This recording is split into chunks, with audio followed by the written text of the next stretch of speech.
Encabezado en el tema que tendremos y abarcaremos en esta mañana está en Deuteronomio capítulo 30. Deuteronomio capítulo 30.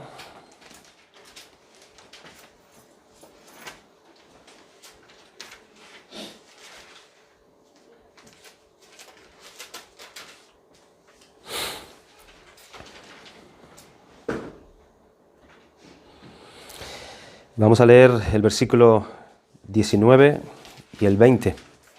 Deuteronomio capítulo 30, versículos 19 y 20 dice: A los cielos y a la tierra llamo por testigos hoy contra vosotros, que os he puesto delante la vida y la muerte, la bendición y la maldición. Escoge, pues, la vida, para que vivas tú y tu descendencia, amando a Jehová tu Dios, atendiendo a su voz y siguiéndole a Él, porque Él es vida para ti y prolongación de tus días, a fin de que habites sobre la tierra que juró Jehová a tus padres Abraham, Isaac y Jacob, que les había de dar. En este mismo momento, en este preciso momento, que cada uno de ustedes que están aquí en esta casa, en esta reunión, en esta mañana, cada uno de nosotros hemos elegido por nuestra propia libre voluntad venir hasta aquí, ¿verdad? Es posible que alguien proteste diciendo: no, yo no elegí estar aquí, a mí me obligaron a estar aquí. En realidad yo no quisiera estar aquí, esa no es mi voluntad. Es posible que ese fuera el caso de alguno, pero lo cierto es que ha decidido hacerlo aún así. Lo cierto es que todos tenemos un motivo por el cual estar aquí en este lugar hoy, en esta mañana. Yo no puedo saber por qué lo has decidido tú, por qué tú has elegido estar aquí en este lugar. Pero sí sé que debes tener tus motivos para hacerlo. Si no tuvieses ningún motivo para estar aquí, simplemente no habrías decidido estar aquí. Eso es lógica pura. Toda elección que nosotros hacemos en la vida, la hacemos por alguna razón. Siempre es así es como funciona. Nuestras decisiones se basan en lo que hemos determinado en algún momento. Y considerando todos los factores, nos parece bien siempre elegir una cosa o elegir la otra. Toda elección que hacemos en la vida, la hacemos por alguna razón. Siempre. Algunas cosas las hacemos porque tenemos un deseo muy intenso de realizar esas cosas. Otras cosas las hacemos sin tener siquiera la conciencia por la cual nosotros las hacemos y sin más las hacemos. Sin embargo, el deseo está allí presente. Siempre el deseo está allí presente o detrás de cada acción o de cada decisión que nosotros tomamos. El deseo está presente, de modo que nosotros no habríamos elegido hacer tal cosa si no fuese así. En esto consiste la esencia misma de la libre voluntad o el libre albedrío, que nosotros hemos escuchado bastantes veces, que es lo mismo que decir el elegir de acuerdo a nuestros deseos. Eso es libre albedrío, elegir de acuerdo a nuestros deseos. Jonathan Edwards, en su obra La libertad de la voluntad, define la voluntad o define el libre albedrío como aquello con lo que la mente elige. Aquello con lo que la mente elige. No cabe ninguna duda de que los seres humanos realmente hacen decisiones, realmente hacen elecciones y la hacen de manera continua todo el tiempo. Pero el tema se complica y se torna en un terrible problema cuando nosotros le agregamos a esto la libertad. Ahí es cuando se torna un problema. Y es cuando debemos preguntarnos: ¿libertad para hacer qué cosa? Ahí es cuando tenemos que preguntar, cuando le agregamos a esta acción del hombre de estar eligiendo todo el tiempo el tema de la libertad. Hasta el calvinismo más ardiente no negaría que la voluntad es libre de elegir cualquier cosa que desee. Esa es la voluntad. Hasta el arminianismo, hermanos, más ardiente, estaría de acuerdo con que la voluntad no es libre para elegir lo que no desea. La libertad es libre para elegir siempre lo que desea. Con respecto a la salvación, la pregunta entonces se transforma en: ¿qué es lo que los seres humanos desean? En cuanto a la salvación, ¿qué es lo que los seres humanos desean? Los arminianos creen que algunas personas desean arrepentirse y que algunas personas desean ser salvas. Los arminianos nunca dejan en claro por qué las distintas personas tienen deseos distintos. Ellos dicen que sí tienen, pero ¿por qué tienen deseos diferentes? Nunca nos aclaran esto. Los calvinistas sostienen que todos los seres humanos desean huir de Dios hasta el momento en que el Espíritu Santo realiza una obra de regeneración. Y dicha regeneración cambia nuestros deseos para que libremente nos arrepintamos y podamos ser salvos. Entonces, tenemos que preguntarnos, ¿somos realmente libres para actuar según nuestra voluntad? ¿Somos todos nosotros responsables de la elección según nuestros deseos? ¿Somos libres para elegir o seleccionar nuestra naturaleza? Esa es una buena pregunta. Nosotros somos libres para seleccionar, para elegir nuestra propia naturaleza. Uno puede declarar, de ahora en más desearé realmente hacer el bien. ¿Puede el pecador elegir a Cristo? Son preguntas que estaremos contestando a lo largo de este tema que estaremos dando comienzo en esta mañana, que es el libre albedrío. El libre albedrío es el tema que estaremos tratando a partir, o esta mañana, del capítulo 9 de nuestra Confesión de Fe de Londres de 1689.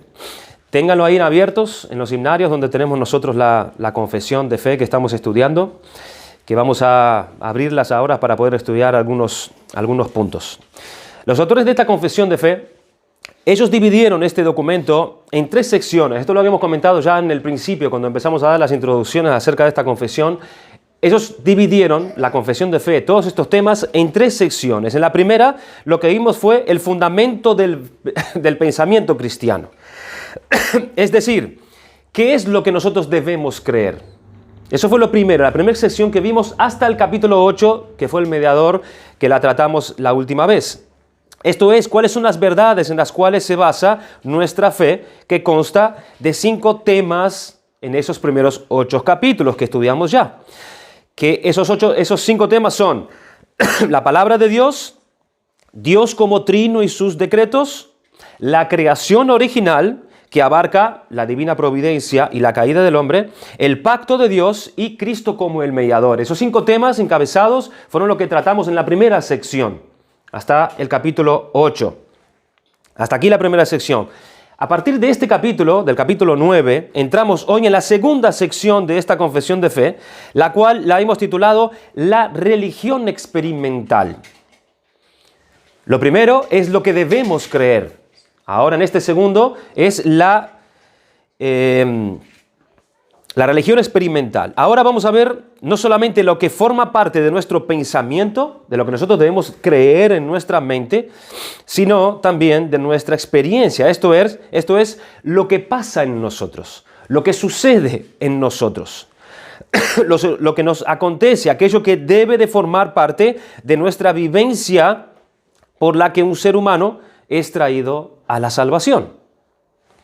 En la sección anterior nos muestra aquellas cosas respecto a Dios, respecto a nuestro Creador, respecto a Dios en su Trinidad, o de esos planes que hizo Dios desde antes de la fundación, lo que aconteció en la misma creación, como sigue actuando Dios por medio de su providencia hoy en día. Pero ahora vamos a ver qué es lo que pasa en la persona y acontece en cada una de las personas que son salvadas. Esta segunda sección de la confesión de fe se divide en 3 grandes divisiones. La segunda sección, 3 grandes divisiones. La primera es el capítulo 9, solamente ese capítulo 9, el libre albedrío, la base para entender la aplicación y proceder de Dios en la salvación. De eso se trata ese capítulo 9 del libre albedrío. El segundo segmento de esta segunda sección se divide desde el capítulo 10 hasta el 18, se lo tienes ahí. Son las bendiciones y gracias dadas por Dios.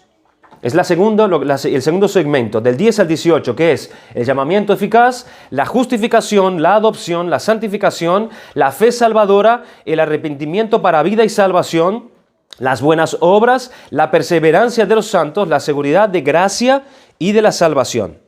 Todo esto que acabo de leer son las bendiciones de Dios que vienen con la salvación, desde el capítulo 10 hasta el capítulo 18. Y el tercer segmento, del 19 al 20, que son los medios de la aplicación de esta salvación, que son la ley de Dios y el Evangelio. ¿De acuerdo? Hasta ahí dividimos lo que es esta segunda sección en la cual vamos a empezar hoy. Capítulo 9, capítulo del 10 al 18, que son las bendiciones dadas por Dios en la salvación, y del 19 al 20, que son los medios que Dios usa para aplicar esa salvación, que es la ley y el Evangelio. Habíamos dicho al principio que los autores de esta confesión ordenaron todos estos temas tan importantes que nosotros debemos conocer de una manera ordenada, de una manera a propósito, adrede, con coherencia. No están puestas aquí así porque sí, sino que están puestas con un orden lógico, pensadas. Y colocaron el tema del libre albedrío aquí en este lugar, en esta sección, en el comienzo de esta sección, porque es vital comprender esto para poder considerar las demás enseñanzas que se refieren a la salvación. O sea, esas bendiciones que hacen parte de la salvación. Para eso tenemos que comprender este tema primeramente, que es el libre albedrío. Antes de comprender el llamamiento eficaz, antes de comprender la justificación, antes de comprender la adopción, la santificación, la fe, el arrepentimiento, etc. Por eso, antes de estudiar las doctrinas con respecto a la aplicación de la salvación, debemos repasar y dejar claro lo que nos muestran las Escrituras con respecto a este escoger del hombre, a este libre albedrío, el cual se refiere a algo que le fue otorgado al hombre por Dios. Pero este capítulo 9 también lo tenemos que dividir, porque no lo vamos a ver hoy en su totalidad, lo tenemos que dividir también este capítulo 9. En el primer párrafo de este capítulo 9 está la definición de la libertad humana. ¿Qué es esa libertad humana?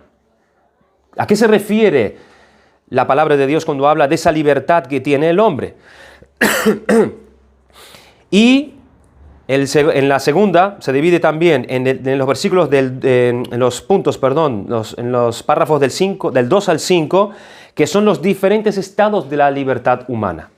El primero es de qué se trata esta libertad, y del 2 al 5 los diferentes estados de la libertad humana, o sea, el libre albedrío en el estado de inocencia, el libre albedrío en el estado de pecado, el libre albedrío en el estado de gracia, o sea, el estado del creyente, una vez salvo, y el libre albedrío en el estado de gloria. ¿Ok? Vamos a dividirlo de esa manera este capítulo 9. Vamos a definir primeramente lo que es la libertad humana. Este primer párrafo acerca de la libertad humana dice lo siguiente.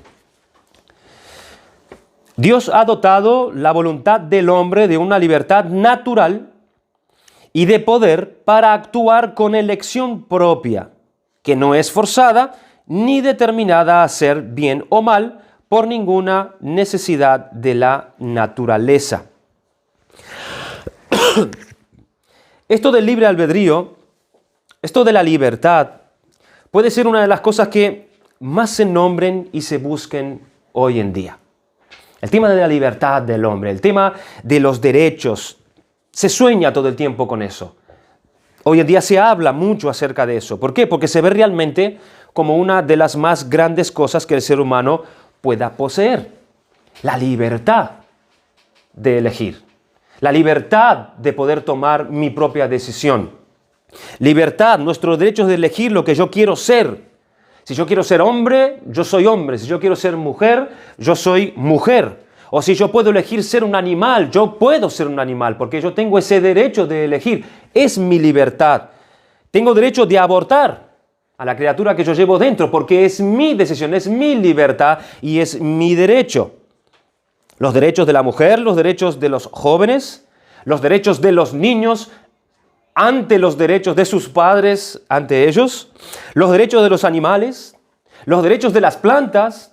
Todo tiene derechos, todos tienen su libertad de ser lo que quieren ser. Los derechos del asesino, los derechos del violador, los derechos del político corrupto, los derechos de mi libertad, una de las cosas que más se nombran y se buscan hoy en día. ¿Por qué? Porque realmente se ven como una de las cosas más grandes que el hombre posee. Es su libertad de ser lo que quiere ser y de elegir lo que quiera elegir y de poseer lo que quiera poseer. Pero con todo lo que hemos visto aquí con respecto, por ejemplo, a la soberanía de Dios, que es un tema muy importante, temas como el decreto de Dios, los decretos de Dios, como Dios estableció todo ya desde antes de la fundación del mundo. Temas tan pesados como la providencia de Dios, como Dios ya ha provisto de antemano todas las cosas que iban a suceder. Puede que alguno esté pensando, pero bueno, ¿dónde queda y cómo debemos de entender entonces la libertad y la voluntad del hombre ante temas como este? Ante una soberanía tal de Dios como la explica esta confesión. Vamos entonces a tratar de entender algunos aspectos de lo que debemos de saber al respecto de este libre albedrío. Cuando empezamos a leer este capítulo, lo que vemos tiene que ver con esa parte fundamental del ser humano que es la voluntad. ¿Cierto? El ser humano está formado en sus partes principales, ¿por qué? Por pensamiento, o sea, su razón, por sus sentimientos, ¿sí? Y por su voluntad. De esas tres cosas, de esas tres partes está formada el hombre. Su razón, su pensamiento, sus sentimientos, o sea, sus deseos y su voluntad, lo que él determina elegir. Nos dice en este primer párrafo que esta voluntad humana de la que todos disponemos no es sino una dádiva de Dios. Esto es un regalo de Dios, es algo que Dios nos dio al crearnos. Una dotación de Dios con el fin de que nosotros actuemos en libertad y por nuestro propio poder en base a nuestras propias decisiones, que podemos elegir, que tenemos la voluntad para hacer tal cosa. Hemos tratado temas muy importantes, repetimos, como los decretos de Dios, la elección, la predestinación. Si esto es así, preguntamos, ¿dónde entonces está la libertad del hombre? ¿Dónde queda esa elección del hombre? ¿Hay un lugar para tal cosa como el libre albedrío? Antes de contestar eso, tenemos que primero definir qué es la voluntad. ¿Qué significa eso? ¿Qué es la voluntad? Pues hermanos, la voluntad es la capacidad del alma para actuar en base a su propia elección o preferencia. Esa es la voluntad. Dios nos dio eso. Dios nos dotó con eso en nuestra alma. Tenemos la capacidad para actuar en base a nuestra propia elección y preferencia. Siempre. Antes y después de la caída. Siempre. Eso es un don de Dios en el alma de todo hombre y mujer. Es la capacidad para elegir y escoger lo que se quiera. Eso es la voluntad. La capacidad que tenemos de elegir y escoger lo que se quiera. Así es como actúa siempre el ser humano. Esto lo vemos tanto en nuestra vida diaria, pero como también lo vemos revelado en las Escrituras. Toda nuestra vida y relaciones están marcadas por esta característica, nuestra voluntad, incluso con Dios, hermanos, quien nunca viola nuestra voluntad. Él nos dotó con ella y también la respeta en su trato con el hombre. Nuestra voluntad no fue eliminada con nuestra caída. Seguimos teniendo una voluntad para elegir.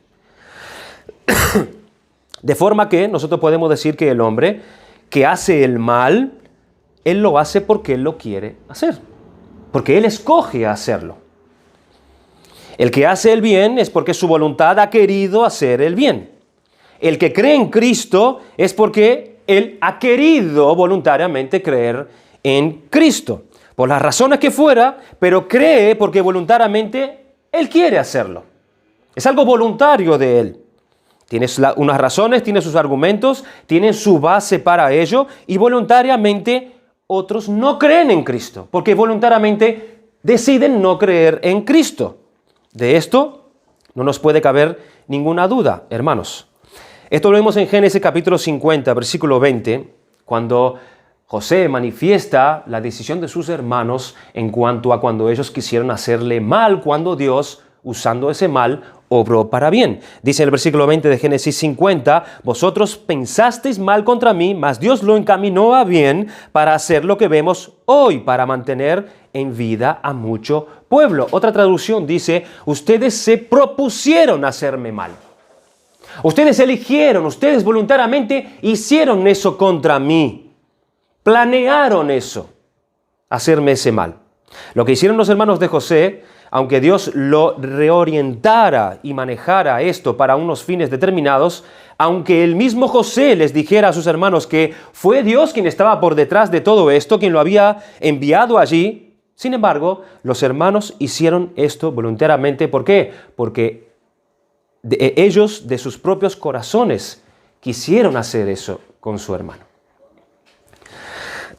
En Mateo capítulo 17, versículo 12, dice: mas os digo, hablando de Juan el Bautista, el Señor, mas os digo que Elías ya vino y no le conocieron, sino que hicieron con él todo lo que quisieron, así también el Hijo del Hombre padecerá de ellos. Con Juan el Bautista hicieron todo lo que quisieron hacerle, dice el Señor. Escucharle o no, seguirle o darle la espalda, incluso encarcelarlo e incluso decapitarlo. Ellos hicieron con él todo lo que quisieron, voluntariamente. Apocalipsis capítulo 22, versículo 17, dice: y el espíritu y la esposa dicen ven, y el que oye diga ven, y el que tiene sed venga, y el que quiera, está hablando de la voluntad, y el que quiera tome del agua de la vida gratuitamente. Dice que el que quiera tome del agua de la vida gratuitamente. Todo aquel que toma o ha tomado del agua de la vida es nada más y nada menos que porque ha querido tomarla voluntariamente. Y el que la ha rehusado es porque no la ha querido tomar del agua de la vida. La voluntad, repetimos, hermanos, es la capacidad del alma para actuar en base a su propia elección o preferencia. Es la capacidad para elegir y escoger lo que se quiera. Y somos responsables cada uno de la elección que tomamos en toda nuestra vida. Pasemos al otro punto importante que se afirma en este primer párrafo respecto a la voluntad. La voluntad humana no es obligada desde fuera para hacer lo que decide hacer, sea el bien o sea el mal. Ella no es obligada desde fuera. Eso es lo que nos recalca este otro punto de este párrafo. Esto quiere decir que la influencia desde fuera del hombre no es la causa final de nuestras decisiones que tomamos o escogemos. O, dicho con otras palabras, nadie ni nada puede hacer que otra persona haga lo que ésta no quiere hacer. Lo externo es influencia, pero no es lo que determina mi elección. La voluntad del hombre no puede ser manejada desde afuera, en absoluto. Eso es lo que tenemos que tener, hermanos, bien claro. Desde afuera me refiero que ni las circunstancias, ni los hombres, ni el diablo, ni aún Dios te fuerza a hacer lo que no quieres hacer. Así que subrayemos bien esto, para que así cada uno quede como responsable principal de sus actos en su propia vida, sea para bien o sea para mal, sea bueno o sea malo. Si las circunstancias obligaran y forzaran hasta el punto de elegir un lugar de mi voluntad, en lugar de mi voluntad, entonces yo no puedo ser contado como responsable de aquello, ¿verdad? Si yo soy obligado a ello, yo ya no soy responsable porque hubo algo más poderoso que yo que ha hecho eso en mi lugar. Las circunstancias fueron las que me forzaron o que me obligaron a hacer eso. Yo ya no soy responsable. Pero de cierto es que no fueron las circunstancias las que decidieron, sino fue mi voluntad la que decidió. Por una u otra razón, el llegar a hacer eso que hice en determinado momento. Cuando oímos al niño, hermanos, que viene diciendo que hizo lo que su padre le dijo que no hiciera. Nosotros somos padres y sabemos cómo funciona esto en los corazoncitos de ellos. Ellos empiezan a decir, es que fue por esto. Ellos hicieron lo que sus padres le dijeron que no hicieran. Y empiezan a decir, no, es que fue por tal motivo. Es que fue por mi hermanito. No, es que fue tal situación la que me llevó a hacer eso. Fueron mis amigos. O fueron las circunstancias. Una y otra razón. Empiezan a buscar disculpas, que si le dijeron, que si los amigos, que si una u otra razón. Sabemos que esa no fue la causa final de su desobediencia. ¿Verdad que no? Sino que él quiso hacerlo y esas circunstancias él las nombras. ¿Para qué? Para atenuar la culpa y caiga sobre otro. Es lo que hacemos nosotros. Nos excusamos para no ser responsables de nuestras propias decisiones y le echamos el cargo a las circunstancias, a los demás y todo lo que está fuera de nosotros. Veamos estos mismos en una parábola dada por Cristo en Lucas capítulo 14, versículo 17 al 20, que dice: Y a la hora de la cena envió a su siervo a decir a los convidados: venid, que ya todo está preparado. Y todos a una comenzaron a excusarse. El primero dijo: he comprado una hacienda y necesito ir a verla. Te ruego que me excuses. Otro dijo: he comprado 5 yuntas de bueyes y voy a probarlas. Te ruego que me excuses. Y otro dijo: acabo de casarme y por tanto no puedo ir. Las circunstancias que mencionaron estos invitados, estos que fueron llamados a venir y ser partícipe de esta cena, para ausentarse de la cena, no eran las que decidían. Estas excusas que ellos pusieron no fue lo que decidió su ausencia en la cena, sino que fueron ellos mismos quienes decidieron, sino que se refugiaban detrás de esas circunstancias. Excusas. Usaron las circunstancias como excusas para no reconocer su propia decisión a ese llamado. Puede ser que las circunstancias nos hagan pensar esto o lo otro. Sí, eso es verdad. Entonces decidamos hacer esto o lo otro. Las circunstancias solamente explican la razón por la cual yo tomo tal decisión. Ellas no son el motivo, solamente explican por qué yo llegué a tomar esa decisión, pero no fueron las circunstancias las que decidieron, sino nosotros mismos. Nosotros mismos. Tampoco los hombres pueden llegar a adueñarse y decidir en lugar de la voluntad de otro, hacer que el otro haga lo que yo quiero que él haga. Podríamos pensar en el caso más extremo de las torturas, hermanos. Al final de cuentas, esa persona está haciendo algo que ella no quiere hacer, la están obligando, está siendo torturada para hacer eso, ¿verdad? Y en ese caso, ¿qué pasa? Yo realmente no estoy haciendo mi voluntad cuando hago lo que ellos me piden, porque estoy siendo influenciado por el dolor para poder decir o hacer lo que yo no quiero hacer. El sufrimiento del dolor, pero ni aún así, hermanos, suprime la voluntad del torturado. El afligir dolor, la tortura, aún así, no suprime la voluntad del torturado. ¿Por qué? Porque éste puede negarse a su propia voluntad. Él puede negarse, él tiene la autoridad de elegir o no elegir, él tiene su voluntad. ¿Y si le cuesta la vida? ¿Y si le cuesta la vida de su familia? ¿Qué pasa? Aunque le cueste la vida, la persona sigue decidiendo conforme a su propia voluntad. No la ha perdido. Los hombres no pueden obligarte a que tú decidan lo que ellos quieren. Esto pasó en los primeros siglos de la era cristiana, cuando bajo la tortura, los cristianos, ellos fueron obligados ¿a qué? A que negaran a Cristo. Fueron obligados a que negaran a Cristo por medio del sufrimiento y el dolor y confesaran al César como el único Señor y el único Dios entre ellos. ¿Pero qué pasó? Muchos no lo hicieron. Muchos decidieron voluntariamente no negar a Cristo, aunque lo pagaron caro y aunque lo pagaron con sus propias vidas. Así que la tortura no es un motivo para que suprimamos nuestra voluntad. Hoy podemos encontrarnos con casos en donde hay sectas, ¿verdad? Ciertas religiones que tienen allí dominados a ciertas cantidades de personas o dominada la voluntad de esas personas también, pero eso es por un largo proceso de nefasta terapia que llega a anular la personalidad de esa persona. Y entonces ellos llegan a elegir lo que ellos les ofrecen, lo que ellos quieren que ellos elijan. O personas que están bajo algún medicamento o son dominados bajo una influencia medicinal.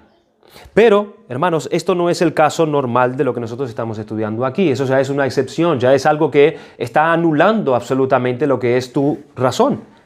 Ya no es lo que estamos hablando aquí. ¿Y el diablo? El diablo sí tiene ese poder para persuadir tu voluntad. Este sí tiene el dominar la voluntad de los hombres. ¿No es lo que dice en 2 de Timoteo capítulo 2, versículo 26? Que dice, porque el siervo del Señor no debe ser contencioso, sino amable para con todos, aptos para enseñar, sufrido, que con mansedumbre corrija ¿a quién? A los que se oponen, por si quizás Dios les conceda que se arrepientan para conocer la verdad y escapen del lazo del diablo, que están cautivos a voluntad de él. ¿Está diciendo que estos están cautivos y están haciendo la voluntad directa del diablo? No, hermanos. Lo cierto es que tampoco el diablo puede llegar a dominar la voluntad del ser humano. No le es dado al diablo trabajar sobre el hombre en esa forma, porque él no tiene poder para hacer que el hombre haga lo que éste no quiere hacer. El diablo no tiene ese poder de hacer que el hombre haga lo que él no quiere hacer. Esto es lo que podemos ver en Génesis capítulo 3, versículo 6, en el jardín del Edén con Eva. Y vio la mujer que el árbol era bueno para comer y que era agradable a los ojos y árbol codiciable para alcanzar la sabiduría, y tomó de su fruto y comió, y dio también a su marido, el cual comió así como ella. Aquí el diablo no hizo que la mujer comiera el fruto prohibido contra su voluntad.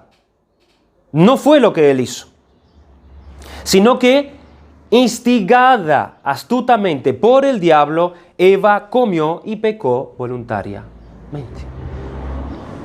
Ella fue engañada, sí, pero comió voluntariamente. Ella decidió hacer eso. No porque no le quedaba otro remedio, sino porque quiso hacerlo. Ella quiso hacer eso. Es por eso que era inaceptable su excusa que dio luego Eva juntamente con Adán ante Dios en Génesis 3, 12 y 13, cuando dijo, y el hombre respondió, la mujer que me diste por compañera me dio del árbol.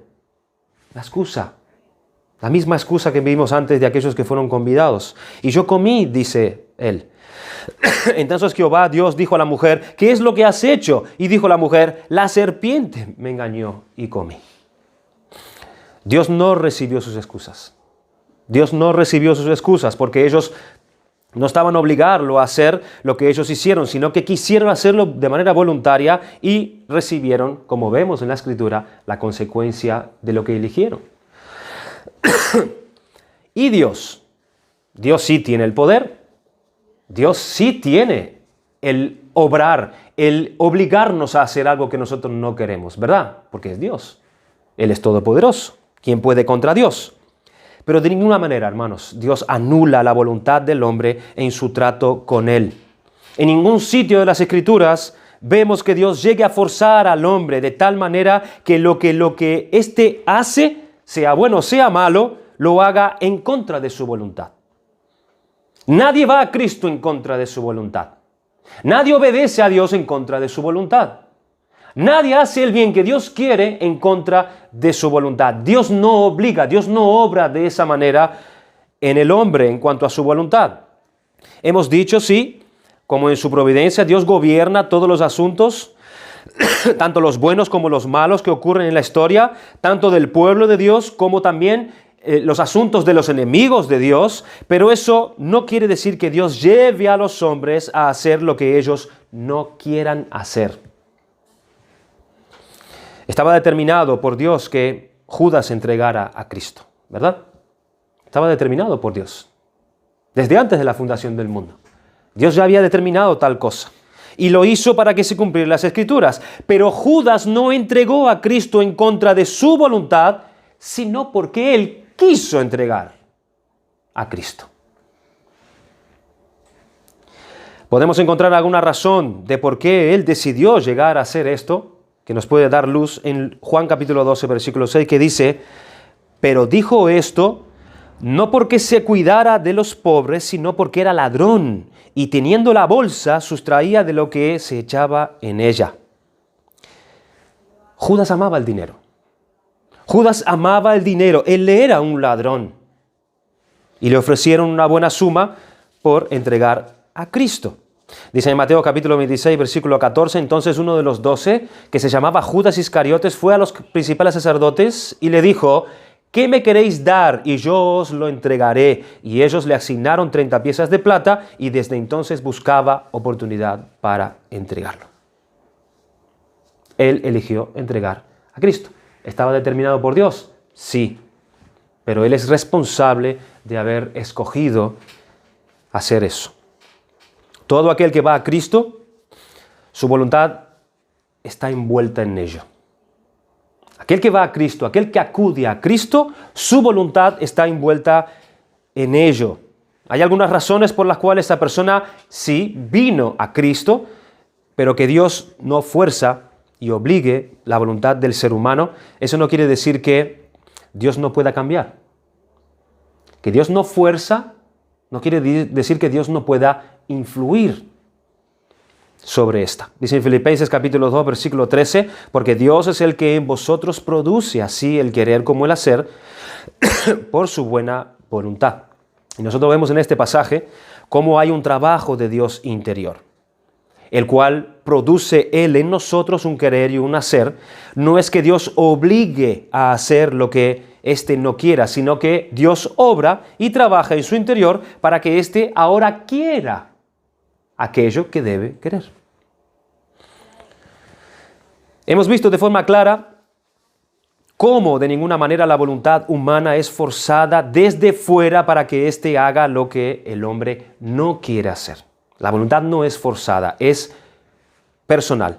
Pero es necesario añadir y aclarar otro punto, que nuestra voluntad humana no trabaja y decide y escoge aisladamente, es decir, sin conexión a las otras partes de nuestro ser. Habíamos dicho que estamos compuestos por las partes del hombre, por pensamientos, por la razón, por los sentimientos que son los deseos y la voluntad. Pero la voluntad nunca actúa aislada de esas dos partes nuestras. La voluntad del hombre decide y escoge en relación con los pensamientos y los sentimientos de ese hombre de acuerdo con su propia naturaleza. Es decir, la voluntad del hombre funciona normalmente, no decide algo que es contrario a él mismo. No decide algo que es contrario a él mismo. Un hombre no decide comer cortezas de árboles. Él no decide un día empezar a comer las cortezas del árbol. ¿Por qué? Porque su pensamiento le dice que eso no es así. Su razón le está diciendo que eso no funciona así. Su estómago no está adaptado para esos alimentos. Su gusto tampoco lo aprueba, entonces su voluntad tampoco lo decide. Su voluntad siempre actúa juntamente con su razón y sus sentimientos. Miren cómo lo dice en Jeremías capítulo 13, versículo 23. ¿Mudará el etíope su piel y el leopardo sus manchas? Así también podréis vosotros hacer bien estando habituados a hacer mal. Estando todo su ser, pensamientos y sentimientos vueltos a hacer el mal, su voluntad no va a decidir bien, porque su voluntad está en relación con su condición natural. Eso es lo que enseña Cristo en Lucas 6, 44-45. No es buen árbol el que da malos frutos, ni árbol malo el que da buen fruto, porque cada árbol se conoce por su fruto, pues no se cosechan higo de los espinos, ni de las zarzas se vendimian uvas. El hombre bueno del buen tesoro de su corazón saca lo bueno, y el hombre malo del mal tesoro de su corazón saca lo malo, porque de la abundancia del corazón habla la boca. El punto que Jesús recalca es que cada árbol da el tipo de fruto para el que fue creado. El Creador lo creó con esa, ¿cómo es que dicen en el principio?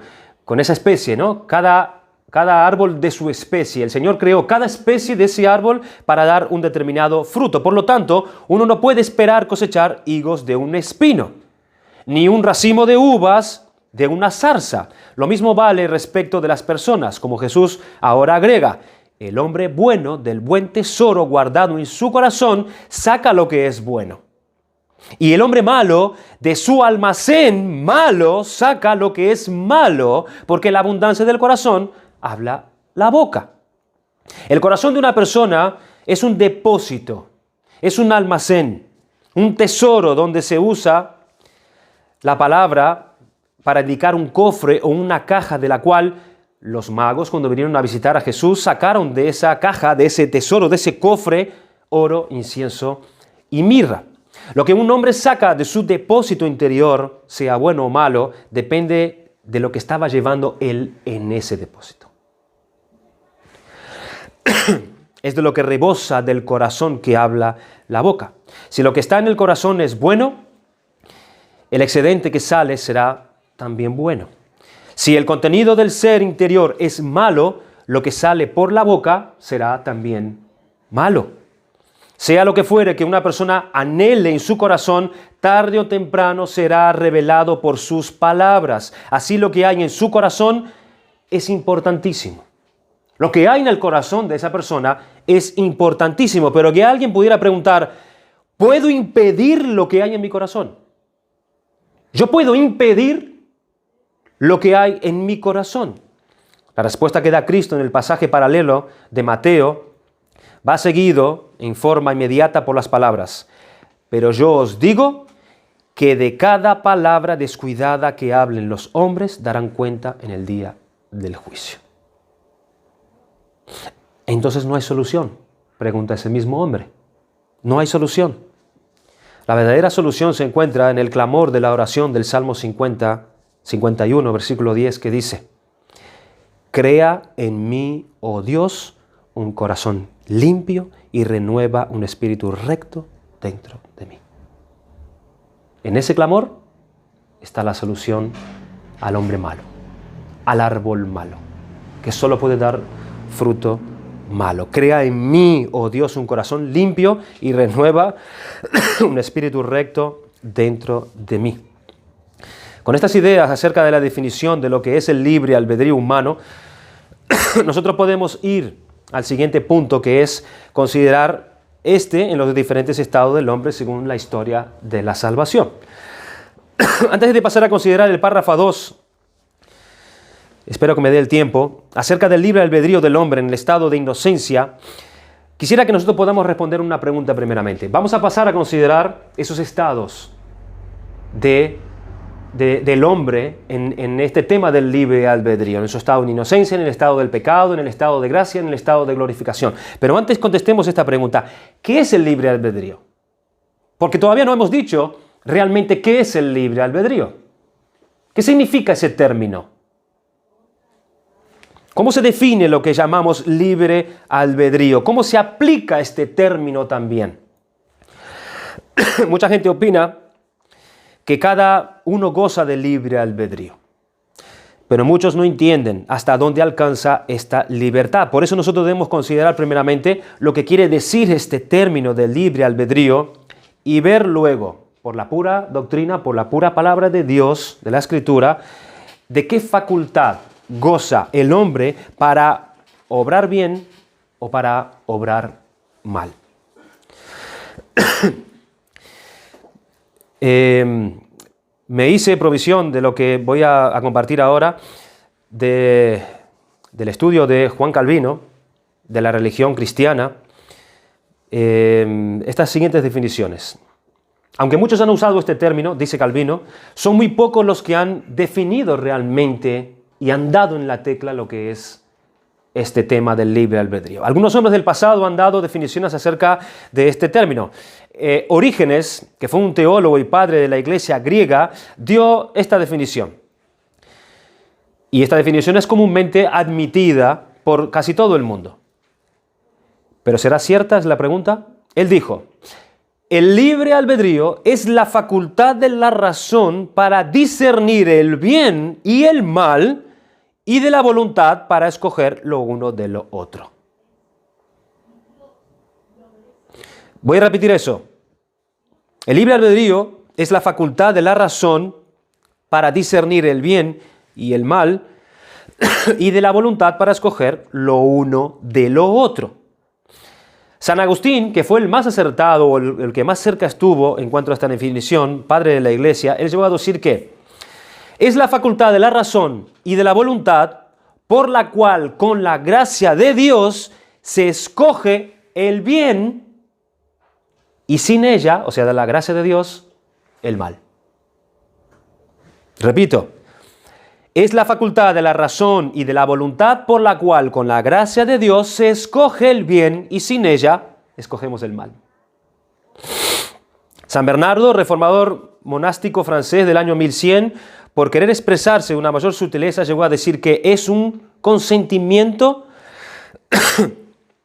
de la voluntad por la libertad que nunca se puede perder y un juicio indeclinable de la razón. Este se fue por las nubes totalmente, le da totalmente una autoridad, un poder al hombre de poder elegir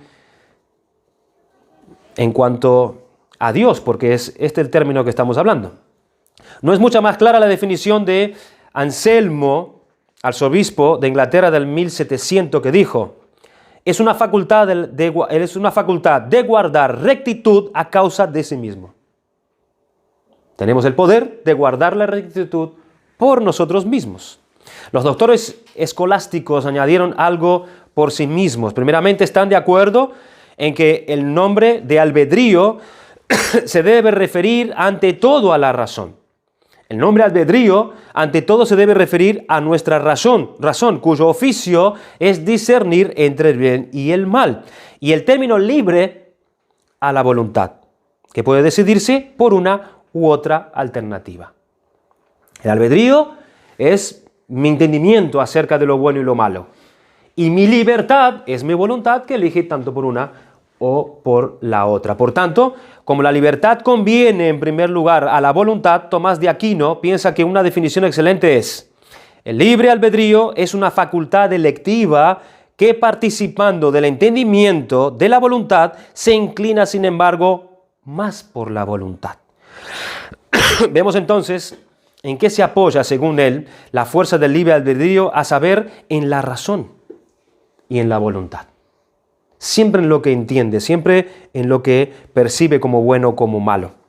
Los filósofos de la época, según Juan Calvino, dijeron: los filósofos de común asentimiento piensan que la razón se asientan en el entendimiento, la cual como una antorcha alumbra y dirige nuestras deliberaciones y propósitos, y rige como una reina a la voluntad. Y al contrario, que la parte sensual está llena de ignorancia y rudeza. Los filósofos separaban la razón de lo que son los sentimientos. ¿Se acuerdan que dijimos recién que el hombre está compuesto por el sentimiento, los pensamientos, los sentimientos y la voluntad? Y ellos pusieron a la razón por encima de lo que es los sentimientos. La parte sensual está llena de ignorancia y rudeza, o sea, los sentimientos, que no puede elevarse a la consideración de cosas altas y excelentes, sino que siempre anda a ras de la tierra, y que la voluntad, si se deja llevar de la razón y no se somete a la sensualidad, tiene un cierto impulso natural para buscar lo bueno y honesto, y puede así seguir el recto camino. Por el contrario, si se entrega a la sensualidad, esta lo corrompe y deprava, con lo que se entrega sin freno a todo vicio e impureza. Habiendo pues entre las facultades del alma, según ellos, entendimiento por un lado, sensualidad por el otro y voluntad, dicen que el entendimiento tiene en sí la razón para encaminar al hombre a vivir bien y sensatamente, siempre que él mantenga, cierto, su nobleza y use la virtud y poder que naturalmente reside en él. En cuanto al movimiento inferior, que lo llaman la sensualidad, con el cual es atraído hacia el error, opinan que, con el amaestramiento de la razón, poco a poco puede ser domado y desterrado. Finalmente, la voluntad la ponen como medio, la ponen en el medio, entre la razón y la sensualidad, a saber, con libertad ahora, la voluntad puede obedecer a la razón si le parece, o bien a someterse a la sensualidad. Y ahí es cuando elegimos hacer el bien o hacer el mal, porque la razón nos inclina a lo virtuoso y la sensualidad siempre nos inclina hacia lo terrenal o lo malo. Y allí está la voluntad en el medio, haciéndole caso a una o haciéndole caso a la otra. Unas veces se siente seducido por alicientes del placer, otras es engañado por una falsa apariencia de bien, y otras se ve fuertemente combatido por efectos desbordantes, que a modo de cuerdas, según Platón, tiran de él y le llevan de un lado para el otro. Es así como funciona. Y por lo mismo dice Cicerón que aquellas chispitas de bien que se encuentran en nosotros, que naturalmente nosotros poseemos, pronto son apagadas por las falsas opiniones y las malas costumbres. Admiten también que tan pronto como tales enfermedades se apoderan del espíritu del hombre, reinan allí tan absolutamente que no es fácil reprimirlas, y no dudan en compararlas a caballos desbocados y feroces, porque como un caballo salvaje, al echar por tierra a su jinete, respinga y tira coces sin medida, así el alma, al dejar de la mano de la razón, entregándose a la concupiscencia, se desboca y rompe del todo los frenos. Los filósofos tienen por cosa cierta que las virtudes y los vicios están en nuestras potestad. O son los que nos dominan, tanto uno o el otro. Porque si tenemos opción, dicen, de hacer el bien o el mal, también la tendremos para abstenernos de hacerlos. Y si somos libres de abstenernos, también lo seremos para hacerlos. Y parece realmente que todo cuanto hacemos, lo hacemos por libre elección. E igualmente cuando nos abstenemos de alguna cosa. De lo cual se sigue que si podemos hacer alguna cosa buena cuando se nos antoja, también la podemos dejar de hacer. Y si algún mal cometemos, podemos también no cometerlos. Adjudican todo a la potestad del hombre estos filósofos, en que ellos son los que deciden según estas influencias. Tan dominados, ellos tienen el poder, tienen la capacidad, así decirlo, tanto de hacer el bien, que Dios aprueba, como para hacer aquel mal, y lo explican de esta forma. Es según a quien escuchamos, si el diablito que está de ese lado o el angelito que está del otro lado. La opinión de todos los hombres es que los bienes temporales se han de pedir a Dios, pero que cada uno ha de buscar por sí mismo la sabiduría. Lo que recibimos temporalmente, sí, Dios, pero está en nosotros buscar la sabiduría. Está en nosotros. En resumen, esta es la doctrina de los filósofos. La razón que reside en el entendimiento es suficiente para dirigirnos convenientemente y mostrarnos el bien que debemos hacer.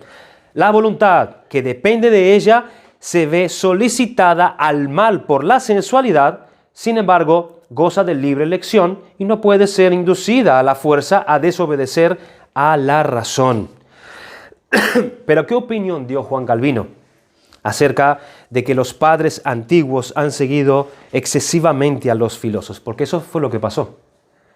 Los antiguos padres se han inclinado tremendamente en estar de acuerdo con todos estos filósofos. Ya lo acabamos de leer, todos estos padres de la iglesia, la opinión que tenían del libre albedrío. Salvo Agustín, que opinó de una manera diferente, que si Dios quiere, la próxima vez veremos sus opiniones en cuanto a este tema. Los demás todos se inclinaron a estar medianamente de acuerdo con los filósofos. ¿Y por qué? ¿Por qué? En cuanto a los doctores de la iglesia, aunque no ha habido ninguno que no comprendiera cuán debilitada está la razón en el hombre a causa del pecado, ellos entendían esto, entendían que la razón del hombre estaba totalmente debilitada y corrupta en él por causa del pecado, y que la voluntad se haya sometida a muchos malos impulsos de la concupiscencia. Sin embargo, la mayor parte de ellos han aceptado la opinión de los filósofos mucho más de lo que hubiera sido a desear. Dice Calvino, a mi parecer, eso se debe a dos razones. La primera, porque temían que si quitaban al hombre toda libertad para hacer el bien, los filósofos con quien se hallaban en controversia se mofarían de su doctrina. Temor. Y la segunda, para que la carne, ya que de por sí excesivamente tarda para el bien, no encontrase en ello un nuevo motivo de indolencia y descuidase el ejercicio de la virtud. Como si dijeran, si nos contradecimos totalmente contra ellos, decimos que en el hombre no hay nada, que en el hombre no mora el bien, que el hombre está en esta condición y para él no... quizás esto los inducía a los hombres a que se declinaran por el mal, ya que ellos no pueden, bueno, vayamos hacia el mal entonces. Ese era uno de sus temores también, según Calvino. Por eso, para no enseñar algo contrario a la común opinión de los hombres, procuraron un pequeño acuerdo entre la doctrina de la Escritura y la de los filósofos. Sin embargo, se ve bien claro por sus escritos que lo que buscaban en lo segundo, o sea, incitar a los hombres a obrar el bien. Ellos buscaban eso, sinceramente, pero con una mala doctrina, con una mala enseñanza. Termino. Crisóstomo dice en cierto lugar: Dios nos ha dado la facultad de obrar bien o mal, dándonos el libre albedrío para escoger el primero y dejar el segundo. No nos lleva a la fuerza, pero nos recibe si voluntariamente nosotros vamos a Él. Y, dice más, muchas veces el malo se hace bueno si quiere, y el bueno cae por su torpeza y se hace malo, porque Dios ha conferido a nuestra naturaleza el libre albedrío y no nos impone las cosas por necesidad, sino que nos da de los remedios de que hemos de servirnos si nos parece bien hacerlo. Y también, así como no podremos jamás hacer ninguna obra buena sin ayuda de la gracia de Dios, tampoco si no ponemos lo que está de nuestra parte, podremos nunca conseguir su gracia. También se ha dicho, para que no todo sea mero favor de Dios, para que no todo sea mero favor divino, es preciso que pongamos algo de nuestra parte. Y es una frase muy corriente en él, que dijo también: hagamos lo que está de nuestra parte y Dios suplirá lo demás. Esto es lo mismo que dijo Jerónimo: a nosotros compete el comenzar, a Dios el terminar. A nosotros ofrecer lo que podemos, a Él hacer lo que nosotros no podemos. Claramente vemos que estas citas que han atribuido al hombre respecto al ejercicio de la virtud, más de lo debido, se le han atribuido al hombre más de lo debido porque pensaban que no podía suprimir la pereza de nuestra alma, sino que convenciéndonos de que en nosotros únicamente está la causa de no hacer lo que nosotros debiéramos hacer. Vamos a inflar nuestra virtud. Vamos a darle más de lo debido a lo que nosotros podemos y no podemos hacerlo. Pero Agustín dijo lo contrario. Los dones espirituales se encuentran corrompidos en el hombre. Los dones naturales, escuchen, se encuentran corrompidos en el hombre. Y los sobrenaturales, los que se refieren a la vida eterna, le han sido quitados del todo. Los naturales fueron corrompidos y los sobrenaturales se le han sido quitados por completo.